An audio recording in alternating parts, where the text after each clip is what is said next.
Irmãos, então vamos. Eu vou expandir a tela para vocês aqui. E eu quero trazer para vocês que hoje, irmãos, na verdade, é uma transição. Alguns você vai ver que é amanhã, não, mas é amanhã, a data, não sei o quê, não sei o quê. Eu expliquei um pouquinho mais cedo. Tá bom? Que são 2 dias de janela. Agora, o que eu quero trazer para vocês, irmãos, é que Deus, ele trabalha com padrões. Deixa eu ver o que está exibindo para vocês aí. Aí. Deus trabalha com padrões. Então, eu vou começar com um verso que está ali, ó, em Êxodo capítulo 12, verso 2, depois eu vou entrar na parte explicativa, tá bom? O texto diz assim, ó: este mês vos será o principal dos meses, será o primeiro mês do ano. Que mês é esse, irmãos? O mês de Nissan. Exatamente esse pelo qual nós entramos hoje. Então, deixa eu te contar uma coisa. O dia de hoje é um dia de alinhamento completo entre céus e terra, onde Deus é como se ele passasse uma faca no espaço-tempo, tirasse o que ele quer podar e colocasse as coisas no devido lugar. Imagina que tem uma coisa tudo embaraçada assim, Deus vai soltando isso, quando chega a hora ele separa. Isso aqui vai ter continuidade, isso aqui não vai. Então, esse é exatamente o tempo no qual Deus começa e ele quer preparar o povo para receber essas riquezas. Quando eu falo riquezas, é o padrão de Êxodo capítulo 12, verso 2. Que nós temos aí, esse será o principal dos meses, este será o primeiro mês do ano. Então, por que eu falo de riquezas? Olha aqui, ó, vamos ler o capítulo 12 de Êxodo, irmão, para vocês verem junto comigo. Porque tudo que Deus faz, ele faz por padrões, e ele faz por etapas. Se você entende isso, você para de se preocupar com aquilo que é imediato, e você passa a focar naquilo que é eterno. Então, ajustando o teu foco, ajusta o teu coração na paz de Deus. Aqui embaixo, está todo mundo muito ansioso, todo mundo muito querendo resolver um monte de problema e mal sabe lidar com o seu interior. É só você olhar para a direita e para a esquerda. Irmãos, hoje, lá no mercado, antes de eu entrar no texto para vocês, eu tomei assim, umas bordoadas tão esquisitas, eu falei, meu Deus, cara. E um pouquinho antes de ir embora, chegou uma senhora de 70 e poucos anos, ela chegou assim, eu estava saindo do mercado para vir para casa, ela chegou assim, eu estava saindo, ela falou, Tony, eu olhei pra cara dela assim, vi que ela tava com cara de triste, né? Falou, eu só vim aqui por sua causa. Eu falei, o que aconteceu, irmão? Ela veio, me deu um abraço e começou a chorar. Começou a chorar, pedi por orar por ela, orei por ela, abriu o coração, falou lá, Deus moveu. Eu falei, caramba, então é por causa disso que eu tô tomando pancada? Porque às vezes, irmãos, a gente está apanhando e não sabe por quê. Muitas vezes você está passando coisas que não são por sua causa. São por causa do que Deus está te preparando para viver. Então entenda que quando Deus vai começar um tempo novo na tua vida, ele vai fazer com que você passe alguns testes, algumas coisas, para ver se condição de trazer para esse novo tempo o que ele forjou em você no tempo anterior. Então, eu quero falar bem devagar e quero falar com vocês, irmãos, coisas muito preciosas que concernem a identidade e o propósito de vocês. Tá bom? Então, presta muita atenção no que eu vou te falar aqui, porque isso aqui vai ser um divisor de águas na tua vida. Então, Êxodo capítulo 20, tá? Então, eu passei esse texto aqui, eu estou contando o testemunho para vocês, porque eu não entendi porque eu estava apanhando desse jeito, porque não tinha sentido nenhum. Mas vamos lá. Êxodo capítulo 12, lá no versículo 9, eu vou avançar aqui, versículo 12, ó, Êxodo 12, 12. Porque naquela noite passarei pela terra do Egito e ferirei na terra do Egito todos os primogênitos, desde os homens até os animais. Executarei juízos sobre todos os deuses do Egito. Eu sou o Senhor. Irmãos, você sabe o que é isso aqui? Isso aqui é muito poderoso. E eu vou trazer para o tempo de Jesus para você entender o que está acontecendo no reino espiritual que está tocando a tua vida. Tá bom? Você vai entender o mapa que Deus tem para você andar no dia de hoje. Então, olha só, Êxodo capítulo 12, verso 12 de novo. Porque naquela noite, que é daqui a 14 dias, passarei pela terra do Egito e ferirei na terra do Egito todos os primogênitos, desde os homens até os animais. Executarei juízos sobre todos os deuses do Egito. Eu sou o Senhor. Aí ele fala assim, ó, o sangue vos será por sinal nas casas que estiverdes. Quando eu vir o sangue, passarei por vós, e não haverá entre vós praga destruidora, quando eu ferir a terra do Egito. Então, olha isso aqui, irmãos. Eu vou trazer um paralelo, depois eu vou explicar. Sabe onde que essa palavra se cumpre no Novo Testamento? Aí você fala, na cruz, Tony. Não só isso. Lá na cruz ela se cumpre, mas sabe o que na prática aconteceu, que está nas tuas mãos? Vencer. Eu vou te mostrar aqui, ó. Colossenses, no capítulo 2. Colossenses, capítulo 2. Shalom, Fernanda, seja bem-vinda. Olha o texto, versículo 13 e 14. O texto fala assim, ó. Tendo cancelado o escrito de dívida que era contra nós e constava de ordenanças, o qual nos era prejudicial, removeu-o inteiramente, encravando-o na cruz, despojando principados e as potestades, publicamente os expôs ao desprezo, triunfando deles na cruz. Irmãos, aqui tem um princípio muito profundo, que do Êxodo que nós lemos, que é o que Deus executou profeticamente, em Cristo, que Deus executou fisicamente e diante dos homens, e no ciclo atual, no qual nós hoje vivemos, entenda que há uma aplicação progressiva. Que isso? Deus, quando você passa essas transições e você vai vencendo as etapas, Deus toma, irmãos, e te permite o acesso a tudo que o diabo te impediu de acessar. Então, entenda, você está brigando por coisas e parece que aquilo não vai, parece que aquilo não rompe, e o diabo tem 14 dias para impedir você de participar de algo que vai despojá-lo por completo nesse novo ciclo na tua vida. Então, o que acontece em Pêssar, nós temos 14 dias para preparação. Então, esse é um tempo de grande pressão. Por quê? Porque o diabo sabe que se você falhar, ele fica com o que é teu. Por um ano.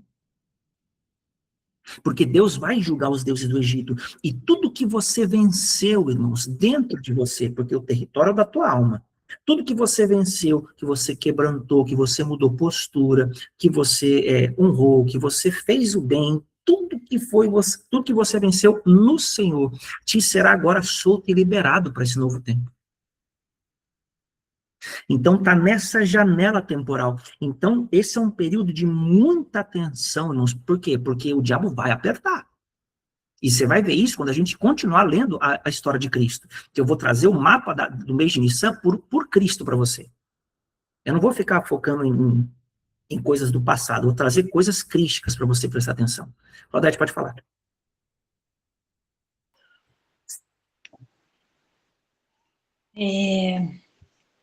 O que é que a gente tem que fazer nesses 14 dias? Antes de passar? Não, eu vou falar. Ah, tá. Vou falar. Tá, então, assim, entenda o seguinte, olha só. O que os rabinos falam? Por que você está trazendo rabinos aqui? Porque Deus deu a palavra para eles há muitos anos atrás. Eles têm muito conhecimento e muita sabedoria antes da gente receber a graça. Então, depois que o Senhor trouxe a graça, a revelação, os mandamentos, tem muita coisa que a gente pode aprender com eles, que eles estudam muito mais tempo do que a gente. O que não quer dizer que o que eles falam é verdade, tá? Mas você consegue pegar muita coisa boa, porque eles estudam muito mais tempo.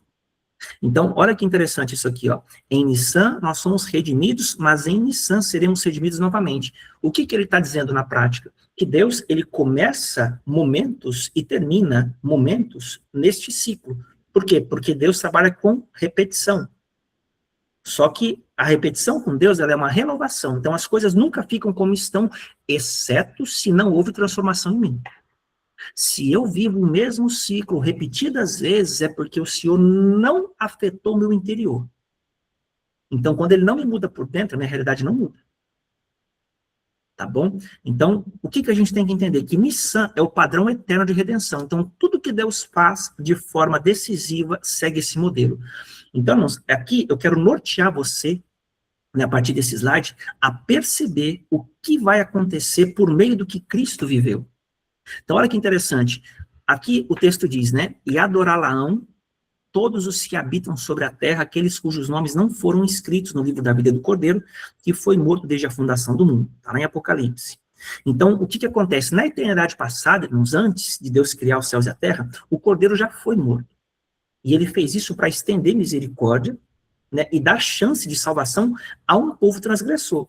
Então, o Senhor, irmãos, ele deu uma segunda chance para o homem, porque houve um pecado na eternidade.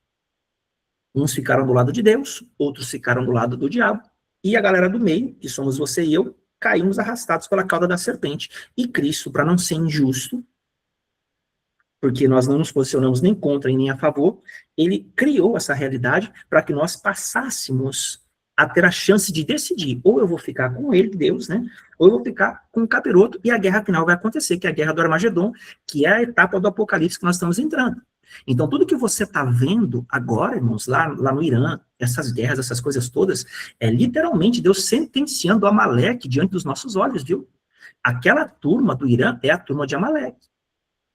Então, o próprio Deus está trazendo julgamento, está manifestando. Irmãos, uma vez que desce para o natural, aquilo já aconteceu, aquilo não está acontecendo.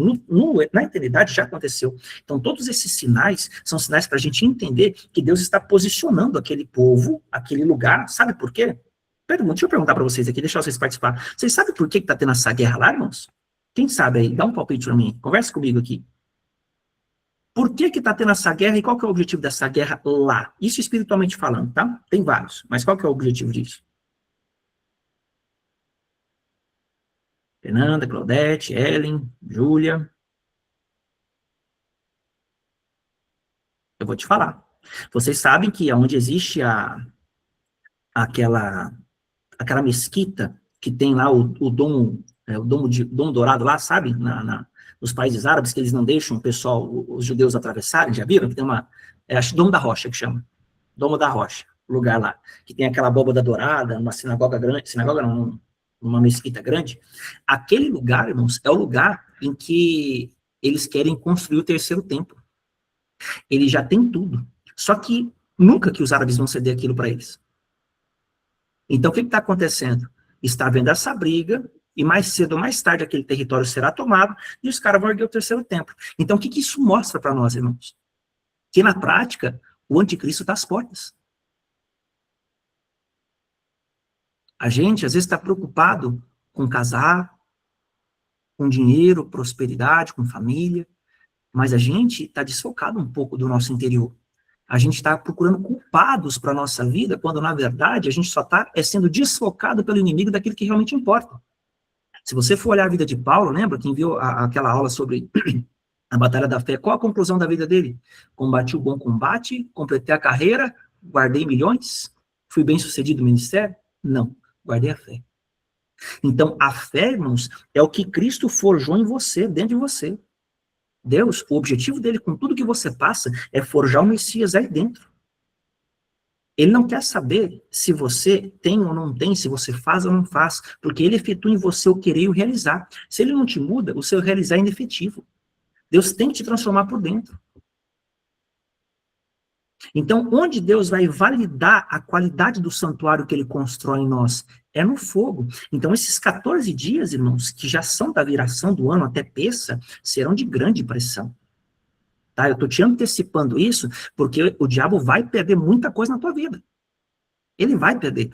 Se você tem clareza do que você viveu, se os motivos pelos quais você sofreu, você compreende, você reparou, porque, irmãos, a gente erra. E se você erra e você se arrepende, o Senhor não tem problema com o teu erro. Ele passa a borracha lá e acabou.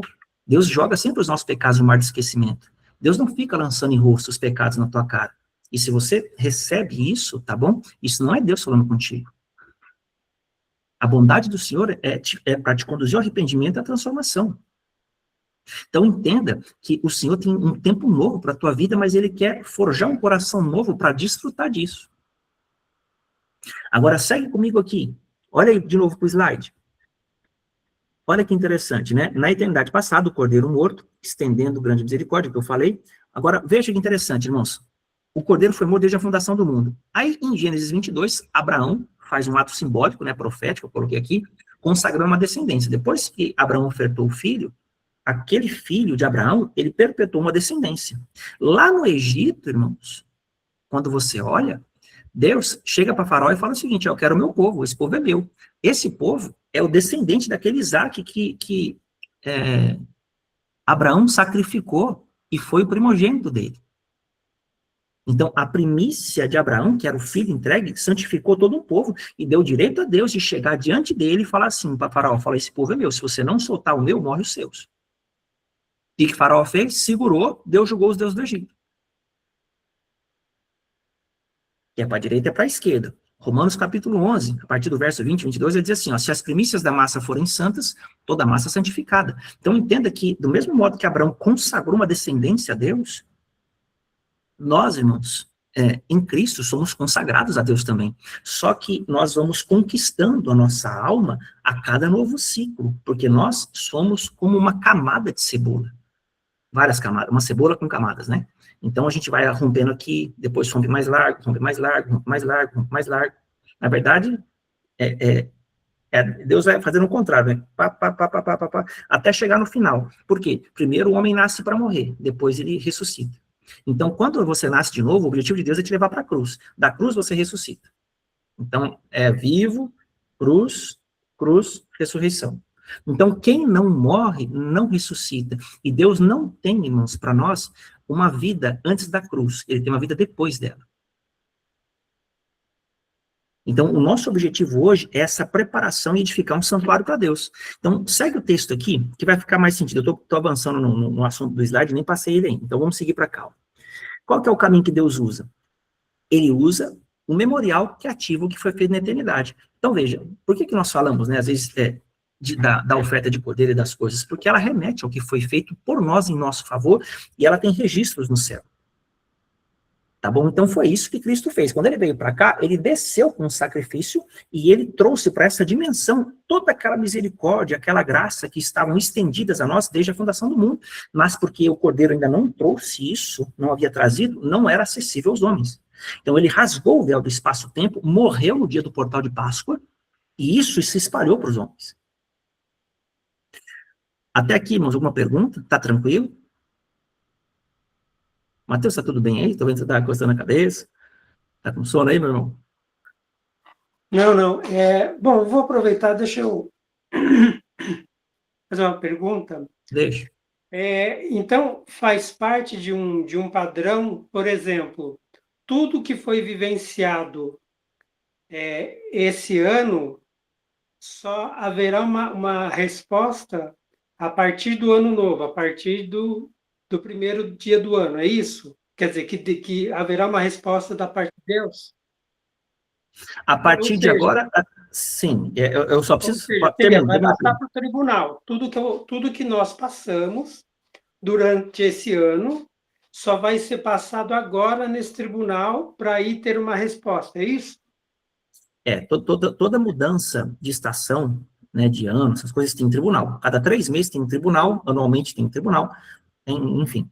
Então, sim, tem coisas que são decorrência de julgamento. Tem coisas que são colheitas e tem coisas que são consequências. Então, é importante separar isso, porque nem tudo acontece da mesma forma, porque há estágios ou há modalidade de ação. Tá bom? Você pode ter tanto uma consequência, quanto uma colheita, quanto uma resposta, que daí depende de julgamento. Tá, mas, assim, cada julgamento, por exemplo, Yom Kippur é um julgamento, Purim é outro, e agora tem um julgamento. E esse portal que se abre, ele é não só do mês, né, mas também do ano. Sim. Né? Tá bom, entendi. Tá. Júlia, pode falar, você levantou a mão aí. Ô, Matheus, você tá sentindo um sono descomunal ou não? Eu acabei de dizer isso no início. Não, mas agora, nesse momento.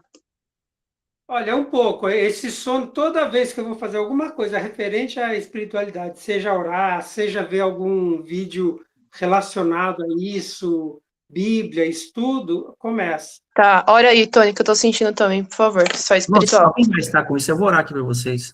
Alguém mais está sentindo sono aí? Pesado? Tá com a cabeça pesada? Senão eu vou orar para os dois só. Então, tá bom. Vamos orar aqui. Gente, repete comigo assim, ó. Senhor Jesus, eu peço agora que o Senhor venha intervir contra todo espírito sonolento, todo espírito que quer roubar a minha palavra, todo espírito das trevas que está jogando cansaço, desgaste, distração ou qualquer tipo de desânimo. Nós repreendemos em nome de Jesus. Nós queremos pedir ao Senhor que venha com a tua graça, com o teu amor e com a tua luz, dissipe agora todas essas trevas. Senhor, manda embora toda perturbação de mente, manda embora agora toda ação maligna. Eu peço que o Senhor envie os teus anjos lá agora, esses que são responsáveis em executar a tua palavra. Por favor, envia lá na casa da Júlia, lá na casa do Mateus, lá na casa da Dona Eliane, que estão sentindo isso. Peço que o Senhor comece a mover um ambiente de glória para que a tua palavra seja ministrada e os corações sejam tocados e acessados por ela. Eu peço em nome de Jesus Cristo, por favor, Senhor, que eles sejam revestidos de graça, de alegria, de um ambiente de glória, que o Senhor possa trazer sobre eles a tua shalom, para que eles compreendam, vejam e acessem o que o Senhor está derramando sobre eles no dia de hoje, em nome de Jesus. Amém. Legal. Gente, qualquer coisa, viu? Quem estiver sentindo aí, traz aí, manifesta, para a gente poder orar e poder dar continuidade. Tá bom? Então, vamos lá. Vamos seguir aqui. Então, ainda é tempo de preparo. Então, do mesmo modo que Moisés começa a avisar Faraó desde o primeiro dia do mês, irmãos, que é exatamente agora, a nação começa a se preparar. Então, o Senhor ordena que peçam objetos de prata e ouro aos vizinhos. Êxodo capítulo 11. Vamos abrir aqui para você ver. Êxodo capítulo 11, verso 1. Disse o Senhor a Moisés: ainda mais uma praga trarei sobre Faraó e sobre o Egito. Então vos deixará ir daqui. Quando vos deixar ir, é certo que vos expulsará totalmente. Fala agora aos ouvidos do povo que todo homem, olha só, peça ao seu vizinho e toda mulher à sua vizinha objetos de prata e ouro. E o Senhor fez com que o povo encontrasse favor da parte dos egípcios. Então, entenda, irmãos, esse é um período em que o Senhor está preparando você para você receber o que está na mão dos egípcios. Então, deixa eu classificar aqui para você entender o que é na prática o povo egípcio hoje, tá? Todas as pessoas, irmãos, que não nasceram de novo, elas já estão nesse time.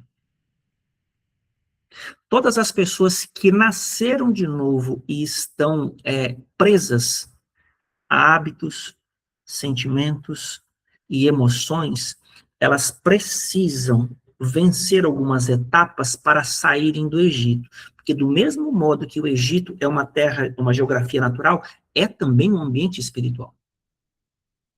Então, quando que o Egito é um ambiente espiritual? Quando ele me aprisiona num sentimento. Tudo que eu faço é em torno daquele sentimento. Porque aquele sentimento, ele precisa de que eu dê uma resposta, ele não consigo passar por cima dele para fazer algo fora dele. Então, ali existe uma escravidão. Aí tem pessoas, irmãos, que manipulam, tem pessoas que distorcem, tem pessoas que brigam. Você já viu que às vezes você vai falar com uma pessoa algum assunto, ela espinha? Tipo assim, você pode falar de qualquer coisa, mas se você tocar no assunto, ela te dá 2, 3, pum, pum, pum, ela arregaça com você. Porque ali você está tocando numa ferida dela, que tem uma fortaleza ela defende a ferida. Ninguém entra e ninguém sai. Então, sempre que você traz algum assunto à tona e aquilo te ataca, ali você bateu numa ferida. Tá bom? Então, a ferida você não confronta, a ferida você cura. Mas ninguém pode trazer cura se não for curado. Então, entenda que o Senhor, irmãos, ele não tem interesse de tirar egípcios para servi-lo. Ele tem interesse de tirar egípcios para serem filhos que o servem e testemunham da sua graça e da sua cura. Então, o Senhor tem primeiro cuidado para as nossas vidas.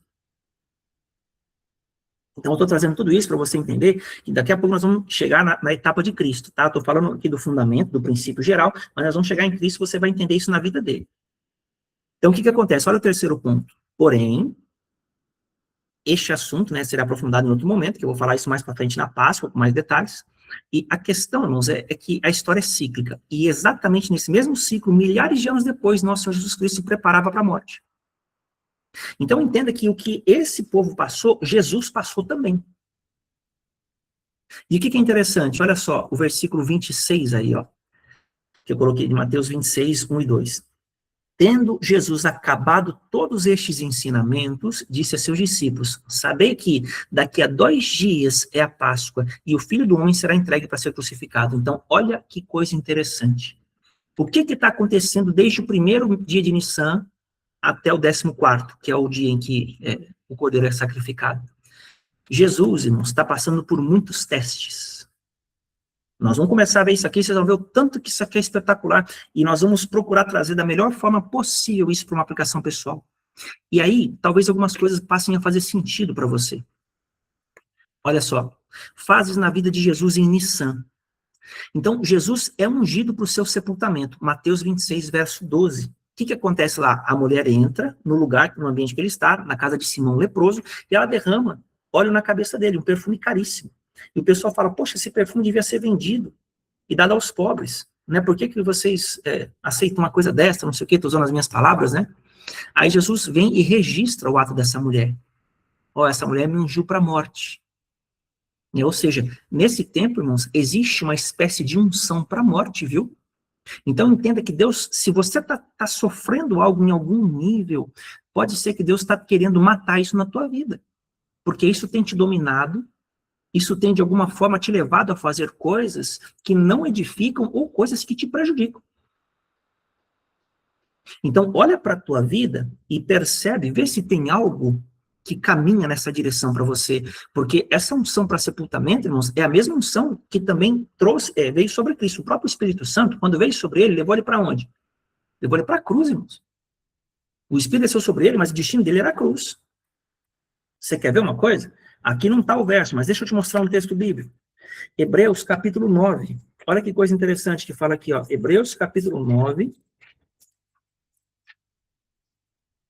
Lá no versículo 13 e 14, ó, o texto diz assim: portanto, se o sangue de bodes e touros e a cinza de uma novilha aspergidos sobre os contaminados os santificam quanto à purificação da carne, muito mais o sangue de Cristo, que pelo Espírito eterno a si mesmo se ofereceu sem mácula a Deus, purificará nossa consciência de obras mortas para servirmos ao Deus vivo. Sabe o que é obras mortas, irmãos? É quando eu quero fazer o que Deus pede do meu jeito. Quando eu quero expressar a minha carnalidade por meio da palavra. Deixa eu melhorar isso. Quando eu uso a própria palavra para justificar uma coisa que eu não quero fazer. Eu confronto palavra com palavra. Então entenda, o diabo pegou Jesus e levou ele para a tentação no deserto. Quando Jesus disse que está escrito, o que o diabo falou? Mas também está escrito. O diabo usa a palavra para tentar Jesus a fazer algo que ele não precisa fazer, porque é fora do tempo. Vocês estão compreendendo, irmãos, o que eu estou falando? Então entenda que o diabo vai sempre trazer base bíblica para fazer você pular etapas, para fazer você pular processos, coisas que o Senhor não está agindo na tua vida. O diabo quer pegar a tua urgência emocional, porque Jesus estava no deserto e com fome. Ele está pegando a urgência emocional, as demandas da tua alma e quer levar você para realizar aquilo. E ele te diz, porque está escrito. Aí o que Jesus fala na tentação do deserto? Vocês lembram? Mateus capítulo 4, olha lá. Mateus capítulo 4, lá no versículo, vamos ler as 3 tentações aqui, ó, no verso 4. O texto fala assim, né? Se és o filho de Deus, manda que essas pedras se transformem em pães. Ou seja, primeiro testa a tua identidade. Quem é você? Se é o filho de Deus? Então faz o seguinte, manda que a pedra se transforme em pão. Por que ele falou isso? Porque Jesus estava com fome. Então manda que essa pedra transforme em pão, resolve o seu problema. Aí Jesus falou que está escrito, nem só de pão viverá o homem, mas de toda palavra que procede da boca de Deus. Aí a palavra hebraica aqui, a palavra grega, né, é rema. Essa toda palavra aqui é rema. Jesus citou, irmãos, Deuteronômio capítulo 8, viu? Nesse texto aqui, ó. Deuteronômio capítulo 8, quer ver? Vou mostrar para você também. Porque Jesus usa a Bíblia para confrontar o diabo, mas é uma Bíblia com a letra rema, com a palavra rema. Então não é versículo com versículo, é rema com versículo. Então, olha que coisa interessante, irmãos. Deuteronômio capítulo 8, eu quero trazer aqui o que Jesus disse, para vocês entenderem. Lá no versículo 2, recordar-te-á de todo o caminho pelo qual o Senhor teu Deus te guiou no deserto esses 40 anos para te humilhar, para te provar, para saber o que estava no teu coração, se guardarias ou não os teus mandamentos. Então Deus, irmãos, leva as pessoas para o deserto para humilhar mesmo. É para colocar elas em posição de submissão. E aí ele fala no verso 3, ele te humilhou, te deixou ter fome e te sustentou com maná, que tu não conhecias, nem teus pais conheciam, para te dar a entender que nem só de pão viverá um homem, mas de toda palavra que sai da boca de Deus. Então olha que coisa interessante, irmãos, quando Deus começa a apertar a gente, começa a humilhar a gente, colocar a gente onde tudo que a gente sabe parece que não serve para nada, essa insatisfação, essa angústia, essa pressão, é porque o Senhor quer trabalhar algo na gente. Vocês estão caminhando comigo, irmão? Um raciocínio? Então, o Senhor trabalha conosco, e isso é um padrão, viu? Isso aqui não é só para ABC, não. Isso aqui é padrão. Todos nós somos trabalhados em alguma medida. nesse mesmo mecanismo. E aí, o que acontece?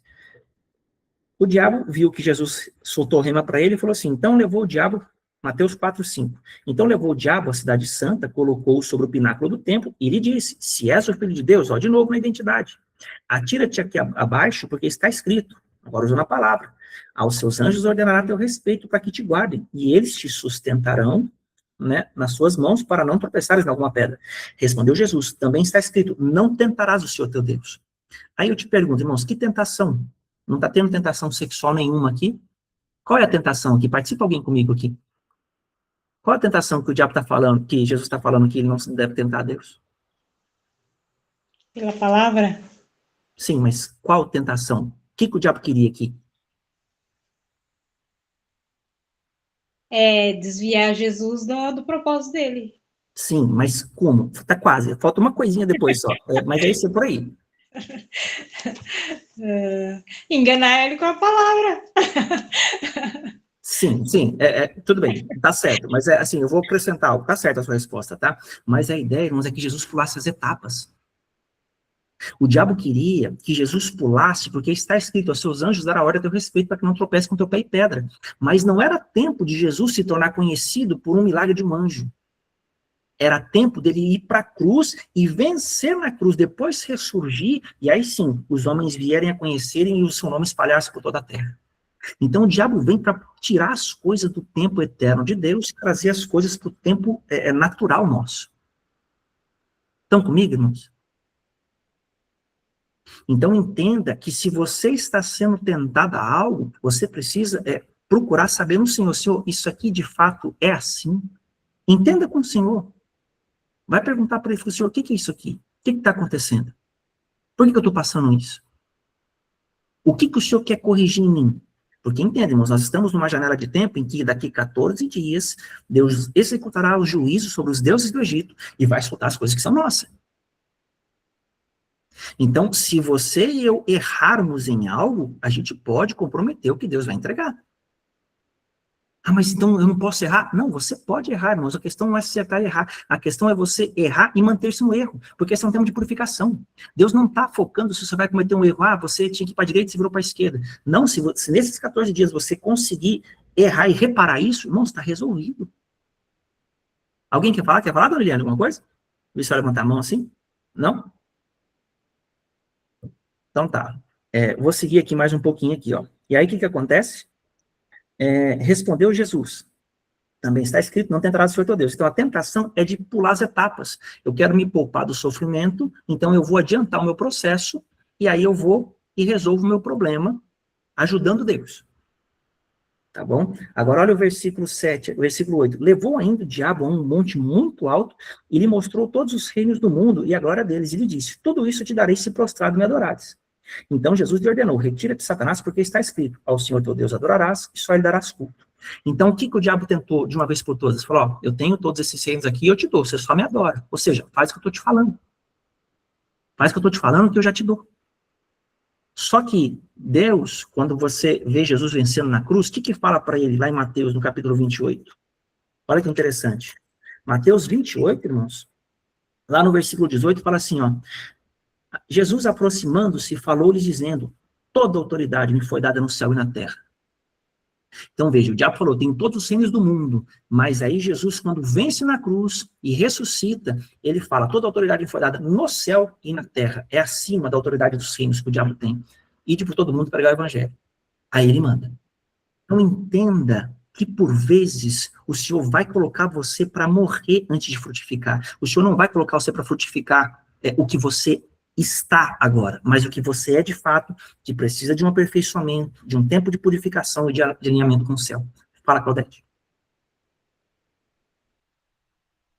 Muito interessante mesmo, porque, assim, essa passagem fala que a gente está vivendo, né, tipo, o diabo vem, tipo, te entregar, tipo, os manjares, querendo que você impedir você de partir do sofrimento para nos enganar, né?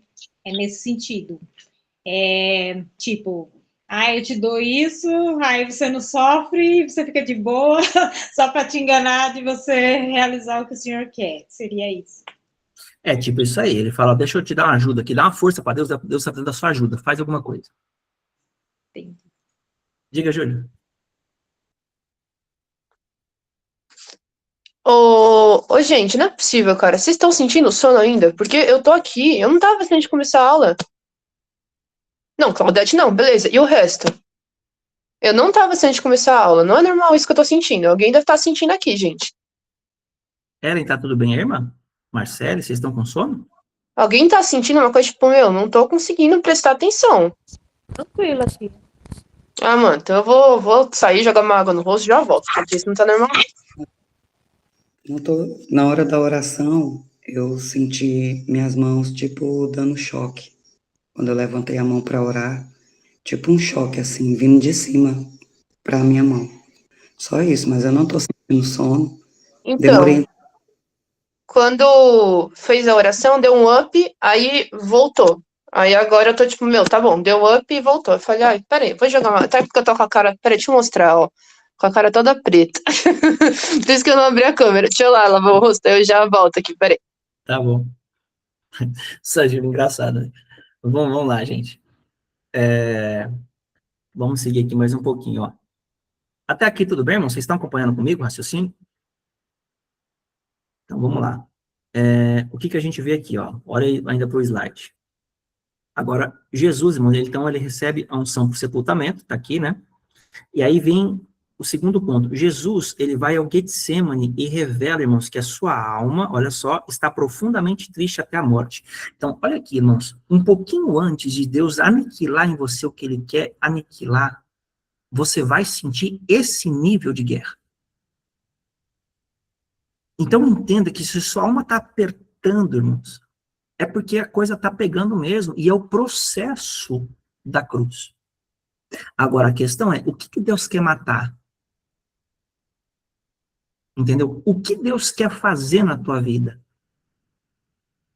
Porque, olha só, vou ler o terceiro ponto aí. Vamos ler aqui, ó, Mateus 26, 37. Vamos ler aqui, ó. O que fala para nós aqui? Para a gente pegar tudo de contexto aqui. Mateus 26, 37 fala assim, ó.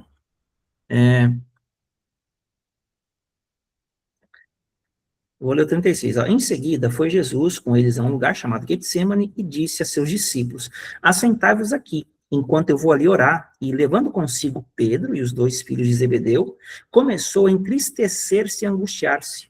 Então lhes disse, a minha alma está profundamente triste até a morte. Ficai aqui e vigiai comigo. Então veja, irmãos, Jesus, o Rei da Glória, o homem sem pecado, o cara que não tinha motivo nenhum para ser infeliz ou triste em nada. A minha alma está angustiada até a morte. Então, irmãos, se Jesus estava com esse nível de guerra, você acha que a gente não vai passar algum nível? Eu quero trazer para vocês, irmãos, uma percepção seguinte. Jesus, ele estava ali porque tinha um propósito. Ele não tinha pecado. E olha o que ele ora. Pai, adiantando-se, verso 39, um pouco prostrou-se sobre o seu rosto, orando e dizendo, meu pai, se possível, passe de mim este cálice, todavia não seja como eu quero, e sim como tu queres. Então, qual que era a vontade de Deus, irmãos? Era que Jesus morresse em favor dos homens. Então, qual era a vontade de Jesus? Não morrer pelos homens. Ele não nasceu para morrer, irmãos, mas ele precisaria morrer. Por quê? Porque havia um propósito maior do que a preservação da vida dele. Se ele morresse, não de trigo não morrer, ficaria só, mas se morrer, produz fruto. Agora, deixa eu fazer um outro paralelo, irmãos, para você entender sobre o grão de trigo morrer, que é muito interessante. Claudete, pode fazer a sua pergunta enquanto eu abro o texto aqui.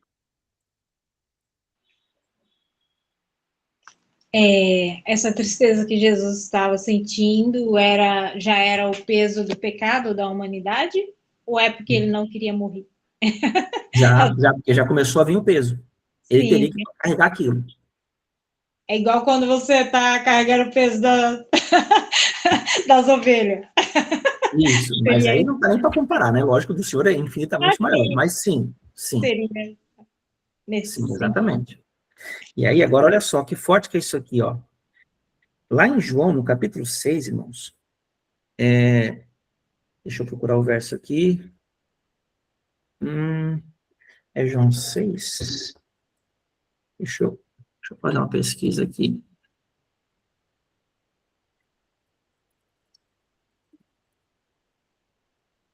É João 12. É João 12, não é 6, não.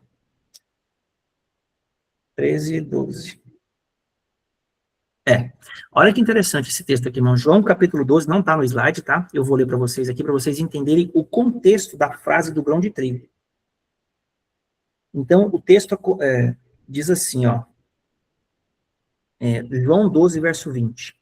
Ora, entre os que subiam para adorar durante a festa, haviam alguns gregos. Este, pois, dirigiram-se a Filipe, que era de Betsaida, da Galileia, e lhe rogaram: Senhor, queremos ver Jesus. Filipe foi dizer a André, e André e Filipe foram comunicar a Jesus. Verso 23. Respondeu-lhe Jesus: É chegada a hora de ser glorificado o Filho do Homem. Em verdade vos digo, se o grão de trigo caindo na terra não morrer, fica só, mas se morrer, produz fruto. Quem ama a sua vida, perde-a.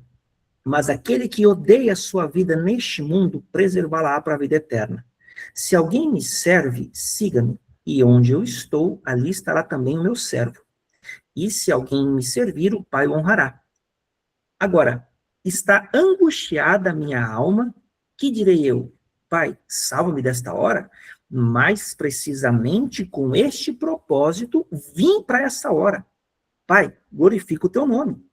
Então veio uma voz do céu e disse: já glorifiquei e ainda o glorificarei.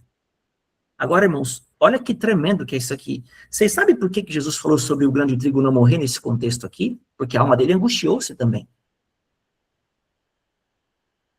Por quê? Alguém arrisca? Ellen, Marcele, Liane, irmã Sueli, por quê? Por que Jesus angustiou-se nesse contexto aqui? Posso falar? Porque para gerar frutos tem que morrer. Seria isso? Sim, é isso. Mas aí Jesus, ele fala que ele angustiou-se por dentro. Agora, por que gerou essa angústia no coração de Jesus? Porque, se você for olhar, aqui diz que os gregos queriam vê-lo. Qual que é o sentido da angústia? O que aconteceu ali? Não morreu ninguém? Ninguém sofreu um acidente? Tipo, não houve um pecado ali? Por que Jesus angustiou-se, irmãos?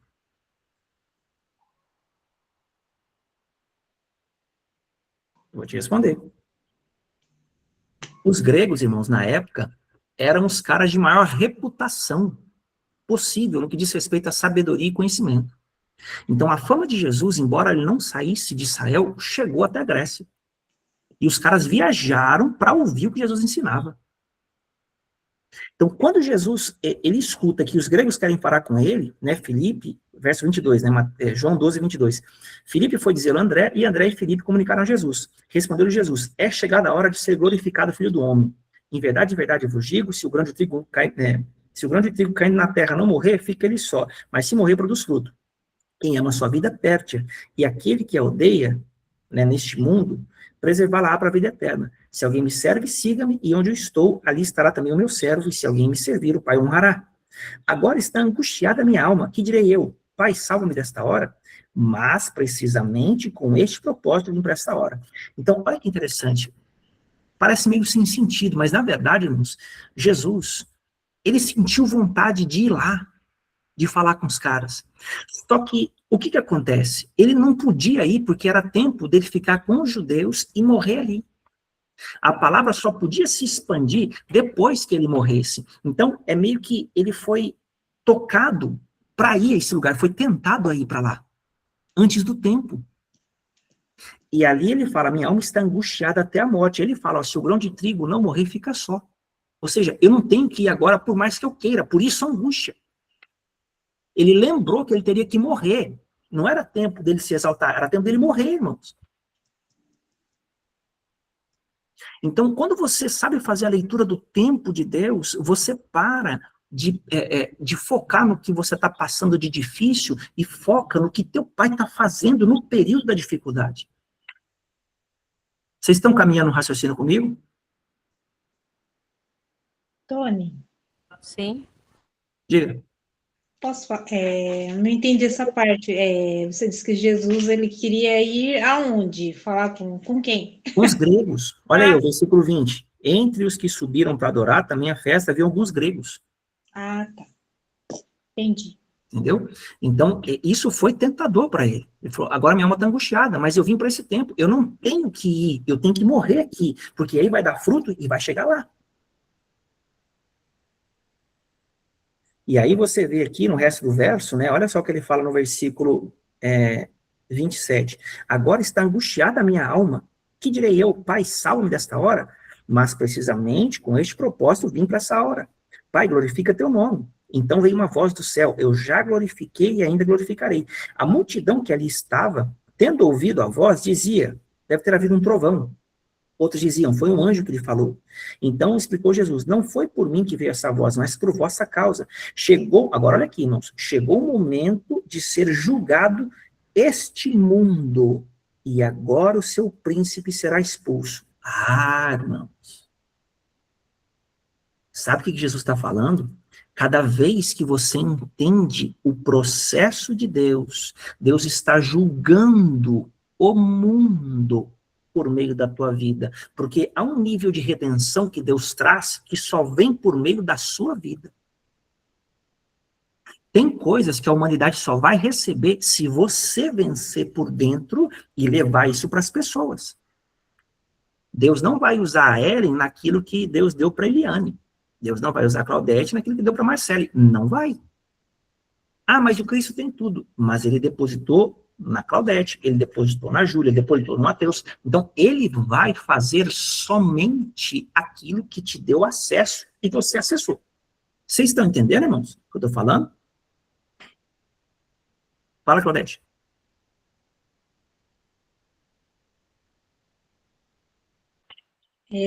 Aqui onde fala, né,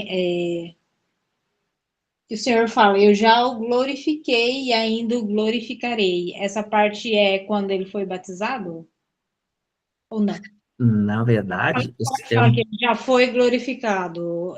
Antes de morrer aqui. Como? Não entendi.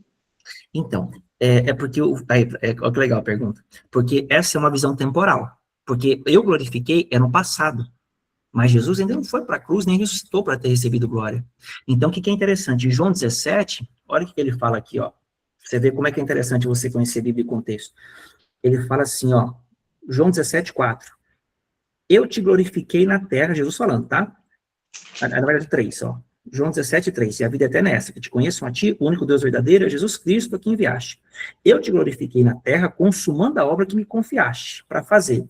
E agora, glorifica-me, ó Pai, contigo mesmo, com a glória que eu tive junto de ti antes que houvesse mundo. Então, Jesus tocou na glória eterna antes do tempo, falando diante dos homens. Uma pessoa natural, ela lê somente o contexto natural, ela está vendo só o fato. Ela não consegue construir que Cristo foi morto desde a fundação do mundo, que ele já tinha glória antes. Isso. Entendeu? Isso que eu entendi. E aí ele fala, eu te glorificarei. Por quê? Porque agora Jesus seria glorificado como homem, e ele não era como homem, ele era somente como filho de Deus, o Cristo. Então agora ele tem tanto a natureza humana, quanto a natureza divina, coroadas. Então, tudo que ele venceu, a palavra fala, Hebreus 5:8, que ele, foi, embora sendo filho, aprendeu obediência por aquilo que sofreu. Então, Deus não vai te poupar do sofrimento. Deus não tem dó de você. Deus tem para você um propósito maior do que a tua dor. Então, entenda que, por vezes, Deus vai permitir que você sofra, e ele não vai tirar de ninguém o antídoto, senão dele, e ele vai tratar contigo, porque é você que ele quer edificar. Então, entenda que Jesus falou, exatamente por esse motivo que eu vim. Eu vim para morrer, eu vim aqui por causa desse momento, então eu tenho que saber perder para que os meus irmãos venham a ganhar em algum momento. Tá bom? Estou só reescrevendo essa frase, né? Aí quando você olha aqui, voltando para o slide agora, então, olha o que é interessante, né? Jesus recebeu uma unção para a morte, que nós falamos aqui, nós estamos nessa parte aí de João 12 que eu adiantei, que não está no slide, mas vamos voltar aqui para Mateus 26, 37, aqui, ó, que é onde a gente está aqui no slide. Mateus 26.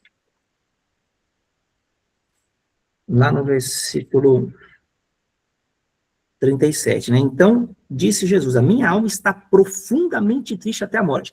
Você viu que naquela época que Jesus ensinava, ele estava com a alma angustiada, mas aqui agora, perto da cruz, ele está profundamente triste. E essa janela de Nissan, irmãos, quando você está perto de cumprir um propósito, Deus está para estabelecer algo eterno no teu coração, é muito normal você receber pressão e angústia num nível quase que insuportável. Porque esse é o caminho. Jesus fala, eu sou o caminho. É esse caminho que ele abriu para nós. Deus, irmãos, Deus não vai abençoar a nossa carne. A carne ele mata. Ele não tem dó da minha carne. A carne, irmãos, é a estrutura maligna por onde o diabo vem e tira as coisas que Deus tem para nós. Como assim Deus tira? Quando eu e você somos dominados pela nossa alma, tá bom? Porque o espírito vem primeiro, depois vem a alma. A fé, irmãos, é quando é assim, ó, nós somos 3 níveis, né? Espírito, alma e corpo. O espírito está aqui. Quando Deus revela a palavra, dá para você entender, o seu espírito vai na frente, a sua alma está aqui. Então, pelo espírito, você já foi, porque quando Deus te revela, ele te levou. Mas a tua alma ainda sente o lado de cá. Então, o que você tem que fazer? A cruz é para ela retificar a tua alma, é colocar a tua alma debaixo do governo do teu espírito. Aí a tua alma vai depois. Por isso que muitas coisas não fazem sentido e a gente não entende. E depois que foi a alma, vai o corpo. O que é isso? O corpo ele vai responder com naturalidade os comandos da alma. Por isso que o objetivo do evangelho é salvação da alma. São os mapas da nossa alma, do nosso interior, que precisam ser mudados, quebrados, conquistados. Então, há batalhas, irmãos, por exemplo, na parte de ira, vamos citar a parte de ira. Tem gente que vai ter que vencer ira dentro do casamento, ira dentro do trabalho, ira dentro da atividade física, ira dentro de todas as áreas. Não é só uma vez que a pessoa vence ira, mas eu fiz minha renúncia, eu fiz isso e aquilo. Existem camadas de ira e setores onde a ira está. Então, é um processo, é constância, é trabalhoso, mas quando você vence, o Senhor te entrega os despojos. E que momento ele te entrega os despojos? Começa agora. Por isso, essa preparação e essa pressão sobre a tua vida. Por isso que você está sentindo, fala, meu Deus, parece que não basta, parece que eu não fico satisfeito com nada. O que me perturba tanto? Tem coisas que o Senhor quer mostrar para nós, que ele quer mudar em nós, irmãos. Né? E aquele que não tem pecado, que atire a primeira pedra. Então, assim, a ideia não é eu trazer uma posição de santidade para mim e jogar a bomba no colo de vocês. Mas o Senhor está trabalhando com cada um de nós para etapas diferentes, porque cada um de nós está no momento do ciclo. Mas vamos seguir aqui, ó. O que o texto fala aí? Vamos seguir para o slide, ó. Quais são os eventos aqui, irmão? Jesus está para ser crucificado. E Jesus vem e traz 3 discípulos. O que ele fala, ó? Versículo 40 aqui, ó. E voltando-se para os discípulos, achou-os dormindo. E disse a Pedro, então, nem por 1 hora pudestes vigiar comigo? Vigiai e orai para que não entreis em tentação. O espírito, na verdade, está pronto, mas a carne é fraca. Irmãos, aqui eu quero fazer uma pergunta que vai ser um divisor de águas na tua vida. Que tentação é essa, irmãos? Jesus estava para ser crucificado e morto, orando ao Pai para evitar isso dele. E os discípulos dormiam. Mas qual é a tentação, irmãos? Será que é a tentação de não dormir? Fala comigo alguém aqui. Será que é a tentação de não dormir? Que nem alguns irmãos aqui estão sentindo sono. Será que é essa tentação de não dormir que Jesus está falando? Fala, Mateusão.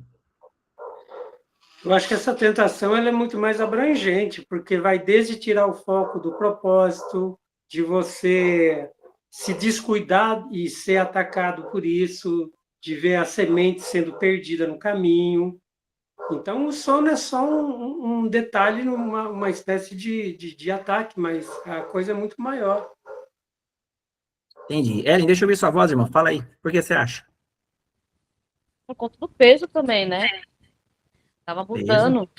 Eles estavam prestes a mudar, já estava próximo à cruz, né? Então, acredito também o peso do sono deles ali, aquele momento para eles vigiarem, porque eles estavam prestes ia mudar tudo, né? Porque Cristo, verdadeiramente, naquele momento, ele ia para a cruz. E aí a prova já está diante de mim, só que aí o peso dessa prova, dessa mudança, me traz um peso, me traz esse sono, me traz o não vigiar, né? Porque estamos prestes a mudar e por conta do peso, né? Por conta dessa dor, da vontade de dormir, literalmente, da vontade de se entregar, né? Que eles estavam ali entregue. Então, assim, a carne começa a gritar de forma que você nem acredita, que eles falam assim, mas nós não estamos, eu penso assim, eles não estamos conseguindo, nós, não é de nós, né? Vai muito mais além.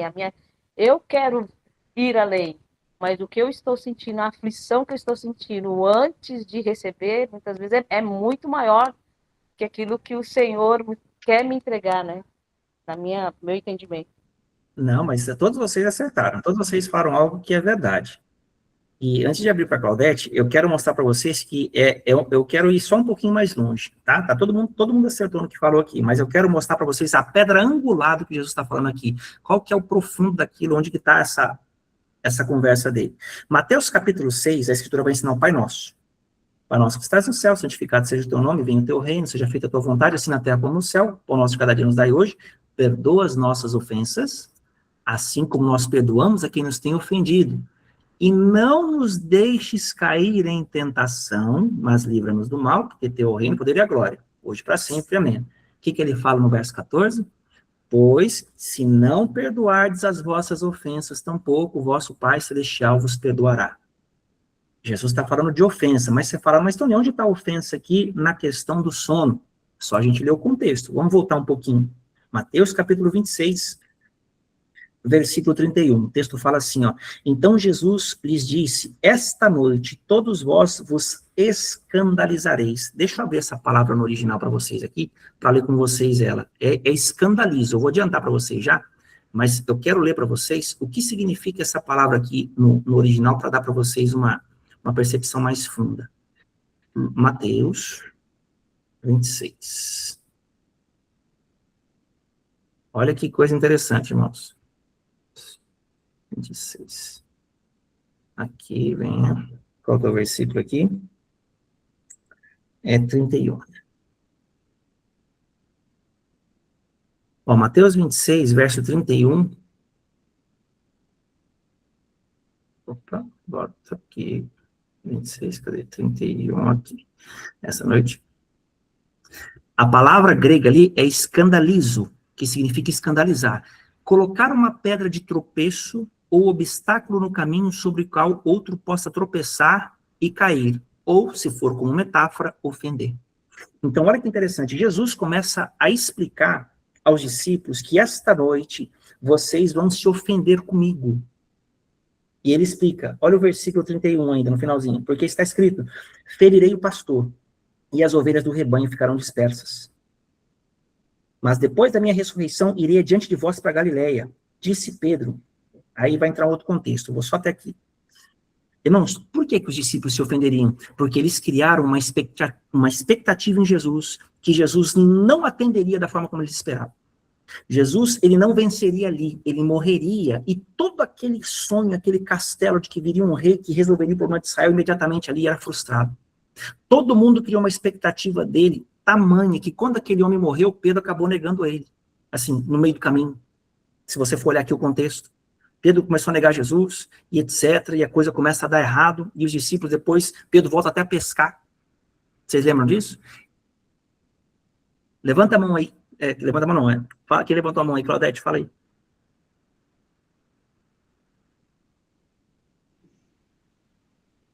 Aí eu acho que era a resposta lá que você perguntou lá, o espírito está pronto, mas a carne é fraca.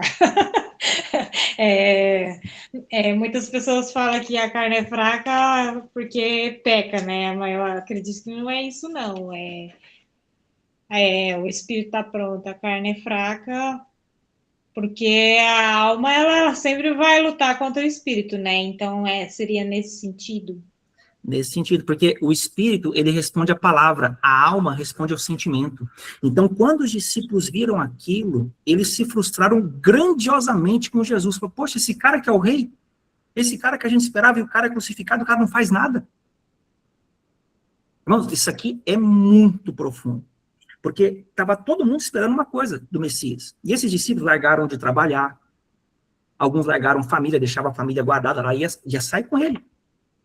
Ia fazer as coisas, de repente esse cara morre. Então, você imagina o psicológico dos caras que esperavam uma coisa dele, tiveram a expectativa frustrada. Então, entenda que essa janela de tempo é onde nós estamos sendo testados nesse nível. Então, não se surpreenda se as suas expectativas não forem supridas agora. Tá? Então, assim, eu quero guardar o teu coração de dar lugar ao que Deus não quer que você dê. Agora, olha o que é interessante aqui. Vamos seguir mais um pouco aqui, ó. Volta lá agora. O espírito está pronto, mas a carne é fraca, né? Nesse mesmo verso 41, Mateus 26. Vigiai e orai, para que não entreis em tentação. O espírito está pronto, mas a carne é fraca. Que tentação? Se vocês dispersar. E o que aconteceu? Todo mundo dispersou. Quando Jesus morreu, o pessoal, ó. E aí o texto ainda fala assim, ó. Verso 42, né? Tornando a retirar-se, orou de novo, dizendo, meu pai, se não é possível passar de mim este cálice, sem que eu beba, faça a tua vontade. E voltando-se, achou-os outra vez dormindo, porque os seus olhos estavam pesados. Deixando-os novamente, foi orar pela terceira vez, repetindo as mesmas palavras. Então voltou-se para os discípulos e lhes disse, ainda dormis e repousais, é chegada a hora. O Filho do Homem está sendo entregue nas mãos dos pecadores. Levantai-vos e vamos, eis que o traidor se aproxima. Então agora tem mais uma chave. Irmãos, essa é a hora de que quem Deus vai promover, provavelmente, a hora que você encontrar um traidor na tua vida, a pessoa que chegar e quebrar a tua confiança no nível profundo, saiba que o Judas chegou para te levar para outro nível. Todo mundo tem um Judas. Tá? Todo mundo tem um Judas. Então, ele vai vir, ele vai armar um plano com alguém, ele vai pegar o que você que sabe de você, vai levar até o Judas. Ou melhor, ele é o Judas, né? Ele vai combinar com alguém e essa galera vem junto com o Judas. Olha o texto aqui, ó. É só ler o texto. A palavra fala, falava ele ainda, verso 47, eis que chegou Judas, um dos 12, com ele grande turba, com espadas e porretes, vinda da parte dos principais sacerdotes e anciãos do povo. Ou seja, ele vai trazer o sistema contra Jesus agora. E agora vai ficar interessante, irmãos, que nas próximos slides vamos falar dos tribunais que a gente entra. Os tribunais que os homens põem a gente, os tribunais que o sistema religioso põe a gente, e os tribunais que as pessoas de influência na terra põem a gente. Vocês vão ver que tremendo que é essa aula aqui hoje, irmãos. Aí ele fala assim, no verso 48, ora, o traidor lhes tinha dado este sinal, aquele a quem eu beijar, esse prendei-o. E logo aproximando-se de Jesus, disse, salve mestre, e o beijou. Jesus, porém, lhe disse, amigo, para que vieste? Você vê que Jesus sabia que ele era traidor e chamava ele de amigo, irmãos. Nisto, aproximando-se eles, deitaram as mãos de Jesus e o prenderam. E esse um dos 12 que estavam com Jesus estendeu a mão, sacou a espada, golpeando o servo do sumo sacerdote, cortou-lhe a orelha. Então Jesus lhe disse, embainha a tua espada, pois todos os que lançam mão da espada, pela espada perecerão. Acaso pensas que não posso rogar a meu Pai, e ele me mandará neste momento mais de 12 legiões de anjos? Então, irmãos, aqui tem uma chave de sabedoria tremenda. Porque a sabedoria não se justifica. Ou seja, Jesus sabia que era o tempo dele perecer ali, era o tempo dele pagar o boleto. Então não adiantava que ninguém tentasse defendê-lo, ele tinha que morrer ali, era a hora de morrer ali. Então vê que os amigos, os defensores, os parceiros de Jesus, as pessoas que criam nele, tentaram defender ele, tanto que Pedro chegou e tenta arrancar fora a orelha de mal, porque Jesus vem, então, não arranca fora a orelha do mal. Cola de novo, o Evangelho de Lucas fala isso. Então, a questão é que Jesus não precisava se defender. A própria sabedoria do seu ato, enquanto os homens viam ele perdendo, ele estava vencendo. Porque Deus estava construindo algo nele que os homens não viam. O que Deus construiu em Jesus que os homens não viram, irmãos? Quem fala para mim aí? O que Jesus estava tendo construído dentro de si que os homens não viam? Vou dar uma dica, João capítulo 2.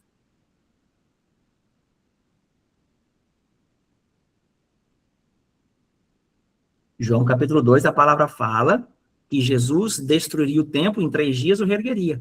Então estava havendo, irmãos, uma edificação de um tabernáculo em Jesus, de um outro santuário.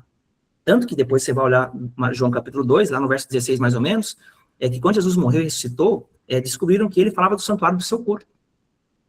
Então, o santuário, irmãos, o templo que os judeus eram acostumados, era aquele que levou 46 anos para construir, que era aquela casa física, onde as pessoas congregavam e faziam os cultos de Shabat, as festas e as coisas. Mas Jesus estava trazendo agora a realidade para o templo pessoal, que agora o templo não era mais aquele, agora o templo é uma pessoa. Vocês estão comigo, irmãos? Entendeu? Então, era aí que ele estava, então, nesse sentido, ele estava destruindo o templo. que era o templo antigo, que sempre foi o ideal de Deus. Embora Deus mandasse o homem construir um templo externo, a ideia era que o homem tivesse a condição de construir um reino para Deus aqui dentro de si. Só que Jesus é quem tinha justiça para construir esse reino. Então ele fez, construiu o reino e nos transferiu a justiça. Quando ele transferiu a justiça, nós passamos a ter esse poder de habitar no reino de Deus e edificar esse reino também dentro de nós. Então, olha que interessante. Se Cristo nos abriu o caminho, ninguém melhor, né, como exemplo de conduta e de postura do que ele, para mostrar para nós que caminho seguir.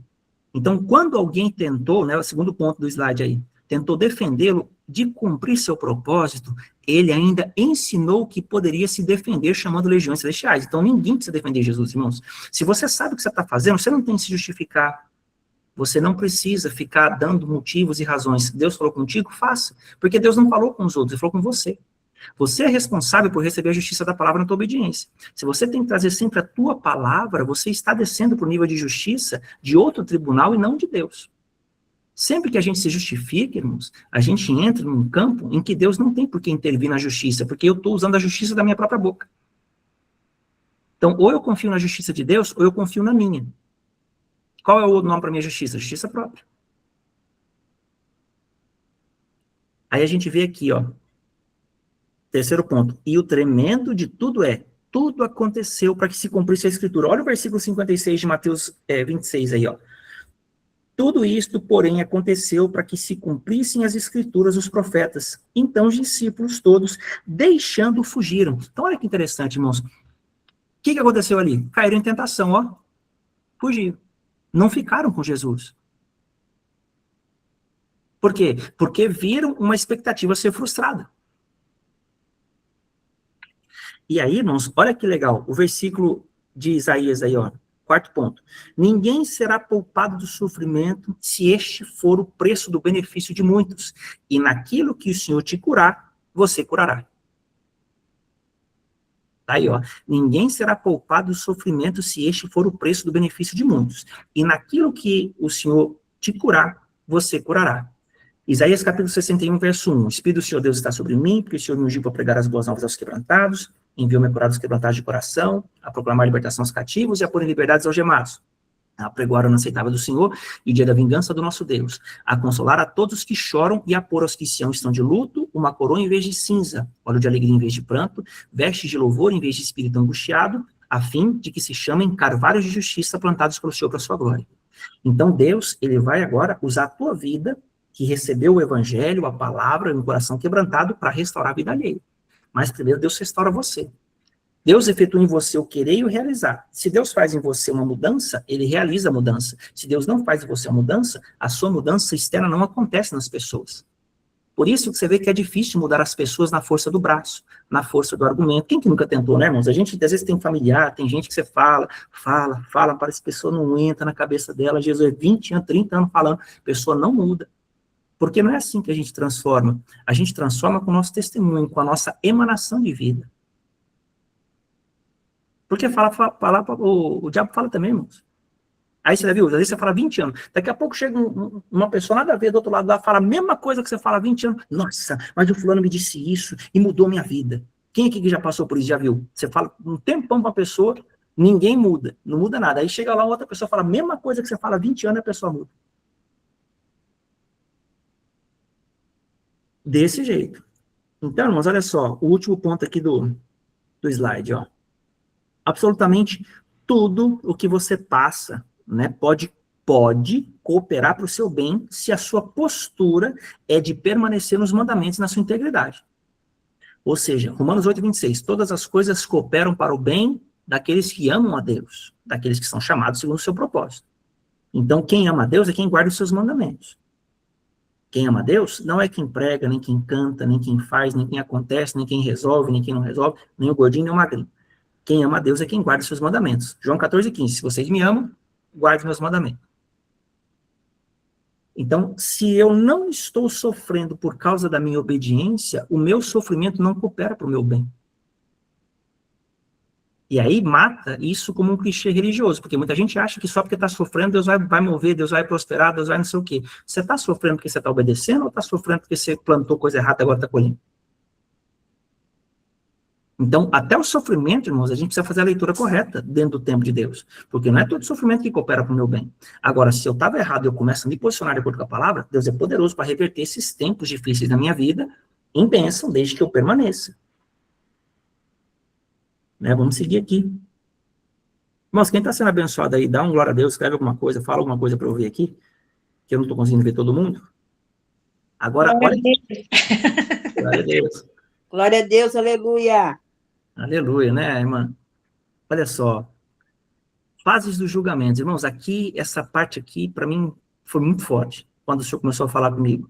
Porque quem era Anás, irmãos? Tá pequeno aí para vocês? Vocês conseguem ver ou não? Tá muito pequeno. Será que vocês estão no celular, né? Não sei se vocês vão conseguir ver, mas eu vou ler para vocês aqui, ó.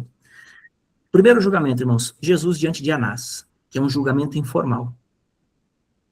O que acontece ali, ó? É um interrogatório preliminar e ilegal, irmãos. Olha lá. Levaram primeiramente Anás. Anás era o ex-sumo sacerdote, tá?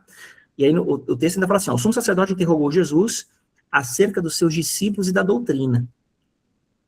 Tá aí, ó, João 18:19, João 18:13 e João 18:23. Ó, se falei mal, dá testemunho do mal. E se falei bem, por que me feres? Então, irmãos, olha aqui, ó.